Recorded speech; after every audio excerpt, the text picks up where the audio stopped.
നമ്മുടെ ഫില്ലിങ്സിന് വേണ്ടിയിട്ട് വെയിറ്റ് ചെയ്യുന്നവർക്ക് വേണ്ടിയിട്ടാണ് കേട്ടോ ഇന്നത്തെ വീഡിയോ. ഇപ്പോൾ അടുത്തിടെയായിട്ട് കുറച്ചധികം റെഡ് വെൽവെറ്റ് കേക്ക് കാണിച്ചിട്ടുണ്ട്. ഈ കാണിക്കുന്നത് കുറച്ച് ദിവസത്തിന് മുന്നേ നമ്മളൊരു 2 ടയർ കേക്ക് ചെയ്തിട്ടുണ്ടായിരുന്നല്ലോ, അതിൻ്റെയാണേ.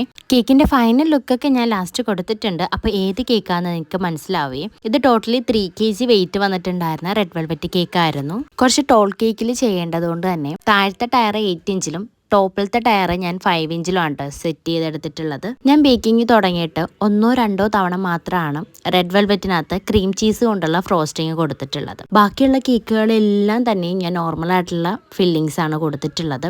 ക്രീമിൽ കളർ ആഡ് ചെയ്യുന്ന സമയത്ത് ലൂസായി പോകുന്നു എന്ന് പറഞ്ഞിട്ടൊരു കമന്റ് കണ്ടിട്ടുണ്ടായിരുന്നു. എനിക്ക് അങ്ങനെ വരാറില്ല, പക്ഷേങ്കിൽ ഒരുപാട് കളർ ആഡ് ചെയ്തിട്ട് ഒത്തിരി മിക്സ് ചെയ്യുന്നതുകൊണ്ടായിരിക്കും അങ്ങനെ ലൂസ് ആവുന്നത്. മാക്സിമം ജെൽ കളർ തന്നെ യൂസ് ചെയ്യുക, ലിക്വിഡ് കളർ യൂസ് ചെയ്യണ്ട. അങ്ങനെയാണെങ്കിൽ ലൂസായി പോവാറുണ്ട് കേട്ടോ. അപ്പോൾ ഇന്നത്തെ വീഡിയോ ഇത്രയേ ഉള്ളൂ. ഇനി അടുത്തൊരു വീഡിയോ ആയിട്ട് കാണാവേ. താങ്ക്